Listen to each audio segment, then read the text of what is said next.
Assalamualaikum warahmatullahi wabarakatuh. Perkenalkan, nama saya Muhammad Khairul Izam Aziz dengan nomor BP 191152-2025. Jadi pada video kali ini saya akan membahas tentang soal pada UAS Matematika Diskrit. Kita langsung saja ke soal yang pertama. Pada soal yang pertama ini kita disuruh menjelaskan proses induksi matematik yang berlaku seperti efek domino yang sudah tertera pada gambar seperti ini. Jadi apabila kita ingin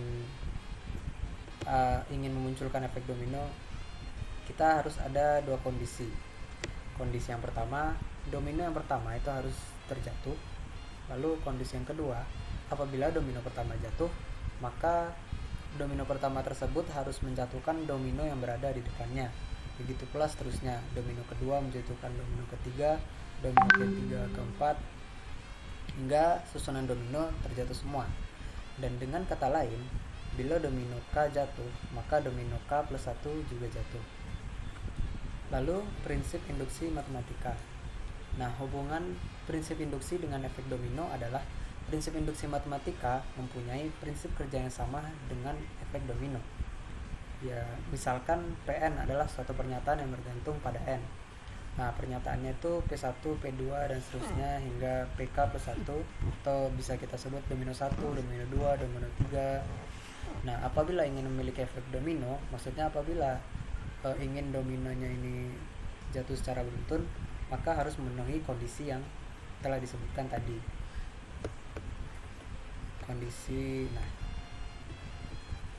domino pertama harus jatuh, dan apabila domino pertama telah jatuh, maka ia harus menjatuhkan domino di depannya.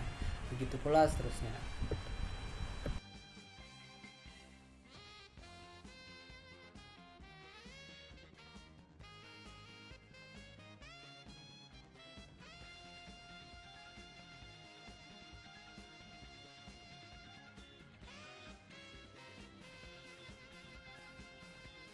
Berapa jumlah maksimum dan jumlah minimum simpul pada graf sederhana yang mempunyai 16 buah sisi dan tiap simpul berderajat sama, dan tiap simpul berderajat lebih dari sama dengan 4. Bisa kita baca di soal, bisa kita lihat.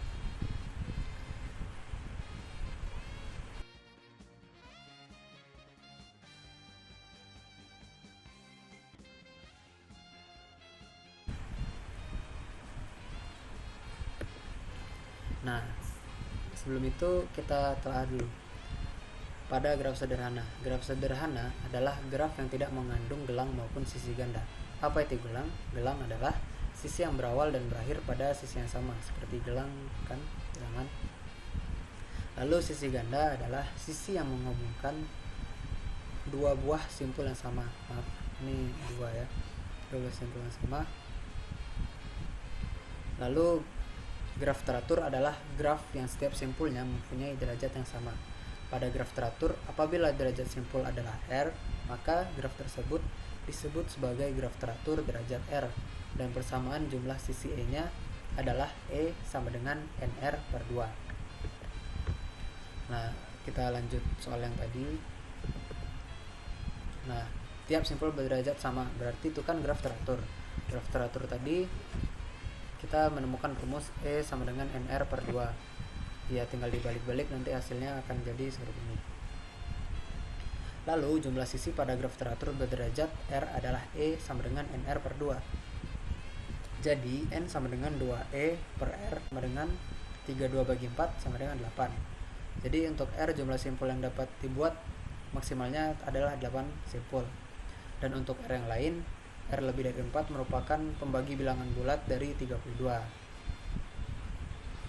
Dan apabila R sama dengan 8, maka N sama dengan 32 dibagi 8 sama dengan 4, dan tidak mungkin untuk membuat graf sederhana. Lalu R sama dengan 16, 32 per 16 sama dengan 2, dan juga tidak mungkin membuat graf sederhana. Jadi jumlah simpul yang dapat dibuat adalah 8, maksimum dan minimum. Kita lanjut ke nomor 3. Jelaskan pemahamanmu mengenai rekursi dan apa fungsi utama rekursif. Jadi rekursi itu adalah proses mendefinisikan objek dalam terminologinya sendiri. Sebuah objek dikatakan rekursif jika ia didefinisikan oleh dirinya sendiri. Fungsi rekursif adalah fungsi yang di dalamnya terdapat pernyataan yang memanggil dirinya sendiri. Itu sifat-sifat rekursi. Dan juga fungsi rekursif basis, atau yang berarti bagiannya berisi nilai fungsi yang terdefinisi secara eksplisit, sekaligus menghentikan rekursif dan memberikan sebuah nilai yang terdefinisi pada rekursif.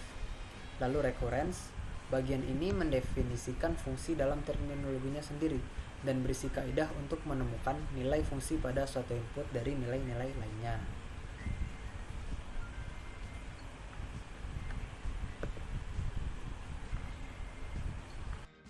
Nah, fungsi utama rekursif sendiri adalah untuk menyederhanakan atau mengurangi suatu masalah dengan memecahkan masalah tersebut menjadi masalah yang lebih kecil agar bisa diselesaikan sedikit demi sedikit.